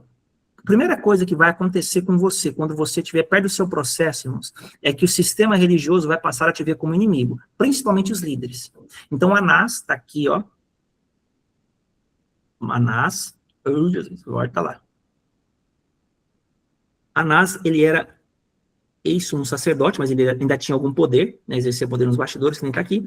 E esse julgamento, irmãos, não era oficial. Por quê? Porque já estava de noite. Eles não podiam julgar de noite. Eles começaram todo um processo de julgamento totalmente fora da lei deles. E aí você começa a ver o cerco da injustiça. Segundo a lei judaica, lá não se podia julgar ninguém à noite, não se podia interrogar sem testemunha formal, e aí já entra o ciclo de injustiça. Então o que acontece? Eles começaram a cercar Jesus de tal forma, irmãos, que Jesus fica sem resposta. Quer dizer, fica sem ação, né? Não teria o que falar, não tinha ninguém para defender. Aí vamos para o segundo nível. Caifás e o Sinédrio, né? Lembrando que ainda está no contexto da noite. Então, condenação religiosa manipulada. Os principais sacerdotes, está aí no texto, Mateus 26:59, procuravam algum testemunho falso contra Jesus para o matarem. Aí, mais embaixo, né? Mas não achavam. Este disse, posso destruir o templo de Deus. És tu o Cristo, o Filho de Deus? A pergunta vai desenrolando. O que Jesus fala, irmão? Jesus nunca afirma alguma coisa, ele fala, ó, tu disseste. Palavras são tuas. E o que o pessoal faz com isso? Sentencia ele à morte. Por quê? Porque eles queriam achar um álibi para isso. Aí eu te pergunto, onde está o pecado de Jesus, irmãos? Quem pode falar aqui? Qual era o pecado de Jesus aqui? Liga o microfone, Júlio. Bom, eu não sei se alguém conseguiu fazer leitura labial, porque eu estava falando um negócio que eu não vi. Mas O crime de Jesus foi amar demais. Foi amar demais. Literalmente. Tipo isso, não, se você for Não, olhar, mas você né, já falava que não tinha pecado. Se ele não tinha pecado, não tem pecado. ah, não, mas o pessoal queria condenar ele, então tinha que arrumar uma brecha nele. Então o pecado é o excesso de amor, o cara tá amando muito. Entendi a colocação dele, é legal colocar isso. Porque, irmãos, se você for olhar, né, essa questão aqui, só tinha ilegalidade. Olha o texto aqui, ó. Vamos olhar o mapa aqui, ó. O julgamento já estava noturno, já era ilegal, testemunhas já eram falsas, e eles já tinham decidido antes de julgar o cara. Falaram, vamos trazer ele aqui para meter um louco aqui, e bora pau nele, vamos matar esse cara. A ideia já era matar, nem precisar de julgamento, se dependesse dele, já fazia antes. Então eles só cumpriram um protocolo, irmãos. Então entenda que ninguém tinha a intenção de dar direito de defesa a Jesus. Então, assim, ó, na lei judaica, irmãos, a condenação à morte, ela não era avaliada dessa forma. Né? Sempre tinha que ter um intervalo para revisão, eles tinham que conversar, era como se fosse recorrer à segunda instância. Tá bom? Então, tudo, irmãos, foi tudo manipulado, etc. Isso foi o segundo tribunal, tá? Ele participou do primeiro, depois participou do segundo, e agora o que acontece aqui, ó? Os outros, né? Já é os outros aqui. E aqui, nós já vamos caminhar para o final, que é o último slide. Sinédrio julgou, Pilatos julgou, Herodes julgou, depois volta para Pilatos, aí Pilatos tem a mulher que tem um sonho, ela fala para ele, lava as mãos, fala, não, aí eu não quero nem saber. Né? Sou limpo do sangue desse cara aqui. Pode falar, Júlio. duas coisas. Primeira, né? Isso daí é aquela parte que, tipo, quando a gente tá tentando discutir, mas é a entidade que tá falando, ela não quer ouvir argumento, ela quer confusão. Então, se é a entidade que tá usando a boca da pessoa, não adianta. Já tá condenando, quer trazer confusão, e a intenção é de como era a entidade que tava conduzindo essas pessoas a matar o Cristo, né? Então, assim, não tem muito segredo. E eu queria ver se eu entendi, porque foi too much, assim, e eu vou tentar resumir em 30 segundos aqui se eu entendi. A gente acabou a dar, foi horrível. Nós vamos ter 14 dias ainda horríveis, que vão ser abomináveis até eu pensar. Podemos perder tudo. Então, assim, a gente já tava assim, olha, você vai perder tudo, mas agora sim, agora a chance da gente perder tudo é pior ainda. Vigiar, não mudar o posicionamento agora, manter até o fim e vai ter Judas, ou seja, um amiguinho próximo aí vai ser o primeiro a colocar a boca no balão e denunciar você e tá fazendo alguma coisa, e tu tem que só se entregar, falar, realmente, é isso aí, Judas, eu tô aqui, tô errado mesmo, é isso aí, vou morrer aqui e acabou, né? E aí depois vem a glória. Basicamente é isso que vai acontecer, resumidamente. Então, assim, tava ruim, vai piorar. É isso. Que eu tava tipo, legal, acabou a dar. Não acabou, vai piorar agora. 14 dias de terror. É assim, só vou ajudar aqui. Irmãos, não quer dizer que o Judas vai aparecer agora, tá? Judas vem, quando ele aparecer, porque é em algum ciclo de Nissan. Você pode ter certeza que se você não passar agora Nissan e o Judas não aparecer, talvez fique só pro próximo. Porque Deus tem a etapa na qual ele quer levar você para algum lugar. Então, se não é o tempo da tua promoção, você não vai passar pelo Getsemane. Porque Jesus não morreu no primeiro ano, ele ficou 3 anos servindo. Entendeu? Então, eu estou dando para vocês um padrão, então pode ser que não seja nesse, pode ser que seja no próximo. Mas entenda que Jesus, ele passou por angústias profundas até lá, e tem a ver com o propósito dele, e não com o contexto no qual ele estava. Porque a palavra fala, ferirei o pastor, dispersarei as ovelhas. Então, qual que é o objetivo do inimigo ferindo Jesus? É dispersar os que estão embaixo. Então, por isso que as pessoas perseguiam Cristo. Porque se batesse no cabeça, cai tudo. Cai tudo. Então, do mesmo modo, Jesus, para vocês não caem em tentação, porque a ofensa, irmãos, tem lá na comunidade. Nós temos as 15 aulas sobre ofensa, o tanto que o diabo constrói em cima da ofensa. Lá, se os caras se ofendessem com Jesus, você vai ver que Pedro se ofendeu. O que aconteceu? Pedro voltou a pescar. O cara que falou que não ia negar Jesus, não porque eu sou parceiro, que eu vou contigo até a morte, não porque eu resolvo, papapá. Primeiro B.O. que deu, negou Jesus 3 vezes. Não aguentou o tranco. E ó, sumiu fora. Quem ficou com Jesus lá? Só João. Só ficou um que deitava no colo dele. Só João. O resto foi tudo embora. Então entenda que você pode treinar muita gente. É um, irmãos. É um que vai estar do teu lado quando você mais precisar. Um. Então, existem níveis de intimidade e proximidade. Então, eu estou dando padrões para vocês entenderem, porque funciona assim. E o ponto, né, que é interessante, olha como é que o propósito é macro. Irmãos, por que o povo escolheu Barrabás e não Jesus, quando Pilatos deu a chance de escolher?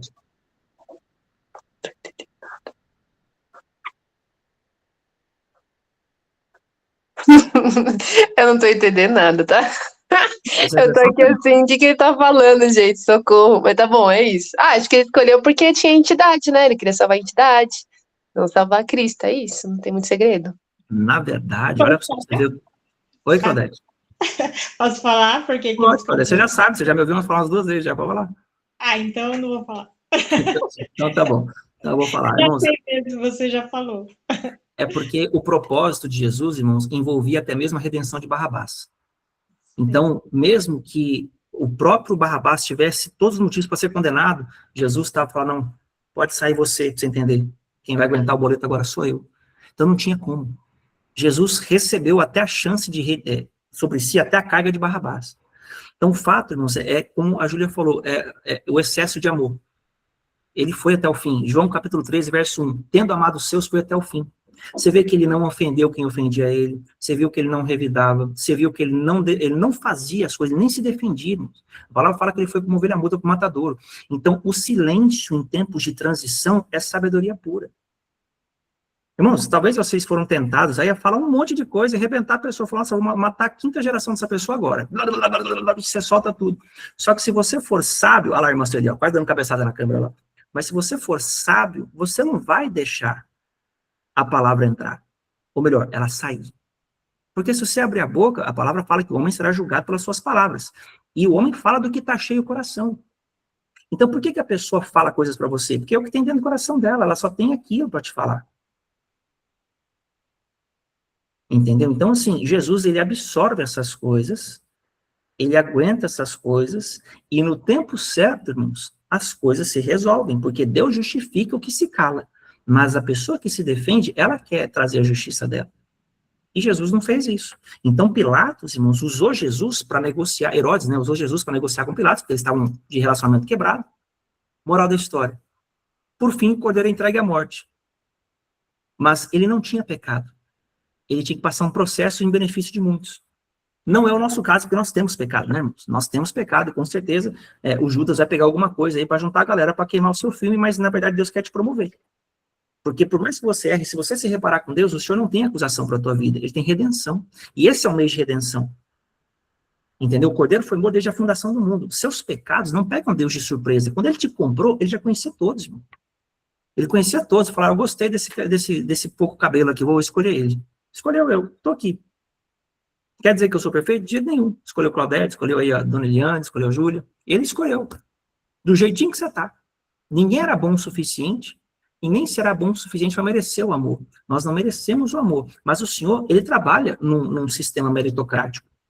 Porque tem galardão. Senão não teria galardão. A salvação ela é pela graça, mas o galardão não. O galardão é esforço, é empenho, é conquista da alma, é desenvolvimento espiritual. E cada galardão que você recebe, um dia nós podemos falar sobre isso. Deus vai te dar uma posição no céu, dentro do reino. Tem pessoas que vão morar fora do reino, nos arredores. Tem pessoas que vão morar dentro. Nós podemos falar sobre isso um dia. Então, para a gente fechar esse tempo, irmãos, eu quero trazer para vocês essa percepção de que o que o Cristo passou, nós passaremos também em uma medida. Então, não estranhe se o Judas aparecer na tua vida e falar, encontrei ali, tá ali. Uma pessoa que você confiou, que você falou, coisas, segredos teus, a pessoa vai, joga no ventilador e fala, agora eu vou queimar ele. Mas é Deus, viu, irmãos? Guarde isso, que é Deus fazendo isso na tua vida, viu? O diabo está usando para o mal, que nem foi com José. Vocês intentaram mal contra mim, os irmãos fizeram isso, mas Deus o tornou um mal em bem. Então, entenda, irmãos, que o objetivo do Senhor não como é que fala? Que você se perca, muito pelo contrário. Nos próximos ciclos de Nissan, Deus está construindo um santuário novo na tua vida. Porque quando você vê o ciclo em Israel, você vê que Deus estava edificando um santuário. Eles saíram no primeiro ano do Egito, no segundo ano, exatamente no primeiro de Nissan, Deus inaugurava o tabernáculo, Êxodo 40. Então, Deus tira você, te liberta do lugar, depois ele faz você começar a construir um santuário e começa o processo de criação interior dentro de você. Então, Deus está trabalhando dentro de você. Deus não está preocupado com os seus arredores, está preocupado com você, está olhando para você. Porque você vai responder por você no período da casa. E detalhe, viu, irmãos? Na Páscoa, que é daqui 14 dias, Deus, ele não julga a casa, tá? Deus julga o sangue. Ele quer ver o sangue que está aí. Será que é o sangue do Messias, que redime, que perdoa, que ama? Ou é outro sangue que está trazendo condenação, escravidão e destruição? Qual é o sangue que está correndo nas tuas veias e está se aflorando nesses dias? Porque o diabo vai procurar-nos. Por isso que esse é um tempo de limpeza da casa. Qual que é a festa emendada com a Páscoa? Pães ázimos. É para tirar o fermento da casa. Aqui, ó. Qual é o fermento? O apóstolo Paulo chega a dizer, Jesus chega a dizer, acautelai-vos dos fermentos dos fariseus. Façam o que eles dizem, mas não façam o que eles fazem. Então, eu vou fechar essa palavra aqui com vocês, desse tempo. Quero convidar vocês a preparar a ceia de vocês. Vocês estão com a ceia aí? Quem não tem 1 minuto para ir buscar, para preparar, se quiser aí, glória a Deus. Alguém quer tirar alguma dúvida? Quer fazer Sim, Matheus, força, mano. Toma um café, você consegue, a gente acredita em você. Ô, Tony, qual que é a entidade desse mês? Mês passado foi o Amaleque, desse mês qual que é? Olha, eu preciso confirmar, mas se eu não me engano, envolve Lilith, mas eu preciso confirmar no livro aqui. Mentira, que é do Páscoa, né? Que fala de sexualidade, pá. Eu preciso confirmar isso, tá? Não tenho certeza. Eu não nem mergulhei nisso, comecei por outro caminho aqui, que o senhor mudou a pregação. Não, sim. E aí é o que, Matheus? Tem influência das águas também. Ainda? Não estamos no verão já? Nós vamos começar o verão agora. O É. verão começa por agora. E ainda é água. Não, aí vai mudar a Influência estação. de água. É. Não, as estações das águas são os 3 últimos signos. Capricórnio, Aquário e Peixes. Agora, vamos seguir o de Áries. Se você for Ah, olhar que aí. é fogo, né? Por isso que é Aí verão. muda. Aí a questão de ira, de guerra, porque é o período em que os reis vão para a guerra em Israel. Então, esse é um período, não sei, para cima de conquista. Eu vou estar falando isso para vocês nos próximos dias, tá? Nós vamos trabalhar um negócio muito mais próximo aqui, que eu tenho que trazer para vocês, senão a gente pode se perder na questão do Homer e de outras coisas. Então, eu vou estar trazendo coisas mais recorrentes para vocês aqui, reuniões mais rápidas, mas mais constantes. Tu vai falar disso, então, né? Vou trazer tudo isso aí, vamos preparar. É o Leviatã, né?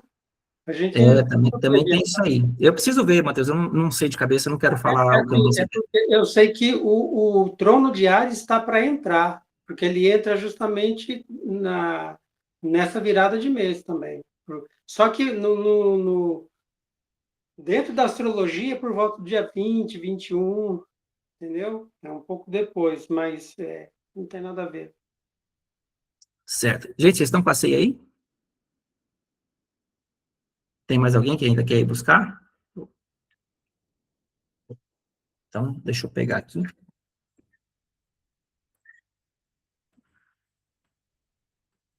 Primeira carta aos Coríntios, no capítulo 11. Lá no versículo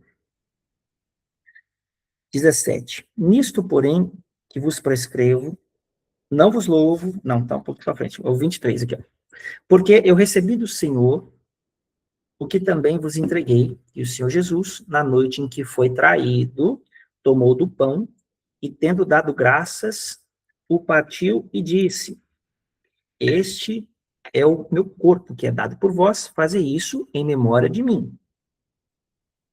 Senhor, em nome de Jesus.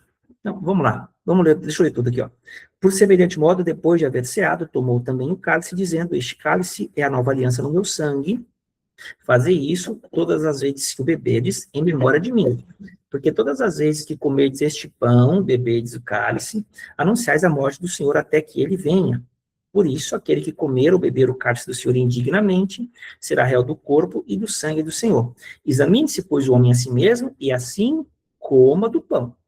E beba do cálice, pois quem come e bebe sem discernir o corpo, come e bebe juízo para si. Eis a razão porque entre vós fracos, muitos fracos, doentes, não poucos que dormem, porque se nós julgássemos a nós mesmos, não seríamos julgados. Mas, quando julgados, somos disciplinados pelo Senhor para não sermos condenados com o mundo. Então, irmãos, o que acontece aqui, né? Muita gente tem dúvida, eu vou repetir aqui. Quem vai julgar você é a ceia, tá bom? Não é o pastor, não é o apóstolo, não é o diácono, não é ninguém do lado de fora. Examine-se o homem e assim coma. Verso 28. E depois diz o texto no verso 31. Porque se nós julgássemos a nós mesmos, não seríamos julgados. Então você não pode ser o tribunal do teu próprio julgamento. Você não pode ser o Moraes da vida. Você julga, você defende, você acusa, você promove, você tem a razão, você é o culpado. Como é que pode? Então você come, a ceia te julga, e aí sim, algo acontece contigo. Porque qual é a intenção de Deus? Você é disciplinado para não ser condenado com o mundo, ou você é abençoado, recebe a tua cura, a tua libertação, a tua salvação, o teu rompimento, a tua evolução, a tua maturidade. Aqui tem benefícios inestimáveis, irmãos. A gente não tem como saber, porque é muito abrangente o poder da ceia. Tá bom? Então nós vamos orar aqui. Ninguém pode impedir você de cear. Ninguém pode impedir você de cear. Examine-se o homem, como diz a palavra. Tá bom? Jesus pegou o pão, deu na boca de Judas. Ó, o que você tá para fazer, vai lá e faz. Deu a boca lá, deu na boca dele. Então, mas isso eu vou pecar depois. Judas foi lá, traiu Jesus logo depois da ceia. Tá bom? Então, assim, se alguém te impedir, irmãos, não considera não, tá? A pessoa não tem entendimento. Vamos orar. Senhor, eis aqui a tua palavra, diante de nós também o teu corpo que foi esmagado por nós, foi moído. Senhor, é por causa da tua justiça, só da tua justiça, que o Senhor nos amou desse tanto e nos deu essa graça de te conhecermos, de te comungarmos contigo. Então eu quero te agradecer, Senhor, junto com os meus irmãos, porque se não fosse a tua palavra, se não fosse a tua obediência sacrificial, nós não teríamos justiça para esse dia. Nós queremos erguer isso em memória do Senhor. Nós queremos bem dizer o teu santo nome, porque o Senhor liberta, Senhor. o pecador do pecado. O Senhor faz do homem que está no lixo sentar-se junto com os reis. O Senhor é grande, porque o Senhor não julga segundo os homens. Então, Senhor, muito obrigado, porque a tua justiça é perfeita e o Senhor nos amou.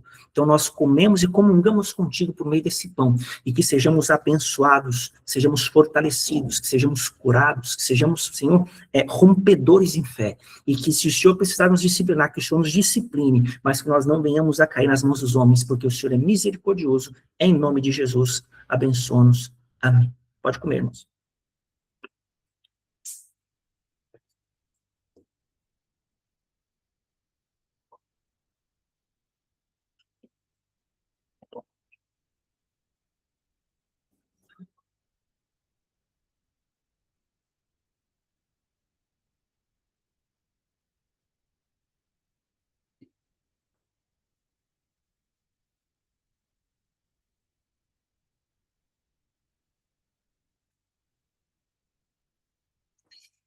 Senhor, eis aqui o cálice. Obrigado, porque foi o sangue do madeiro que trouxe pura justiça, salvação. E a tua palavra diz, pelas suas pisaduras nós somos sarados. Senhor, eis o sangue da justiça, o sangue que fala eternamente, diante dos céus e da terra por todos os tempos, o sangue que nos torna brancos como a neve, que nos faz, Senhor, novamente aceitos por ti e nos reposiciona. Obrigado, Jesus. Obrigado, Senhor. Obrigado por cada desafio. Obrigado por cada vida que o Senhor trouxe neste dia. Obrigado por cada vida que ainda vai assistir essa palavra. Obrigado por tudo que o Senhor nos fez, Papai Santo, passar a experimentar, porque nós estamos às portas da virada das nossas vidas e nós queremos erguer esse memorial na tua presença. Obrigado, Senhor, porque o Senhor é a nossa justiça e nós confiamos em ti. Em nome de Jesus, derrama sobre nós o teu amor, a tua graça e a tua libertação, porque é o preparo da peça. O Senhor não apenas nos tira do Egito, mas vai tirar o Egito de dentro de nós e nós de dentro dele, em nome de Jesus. Amém. Pode ser, irmãos.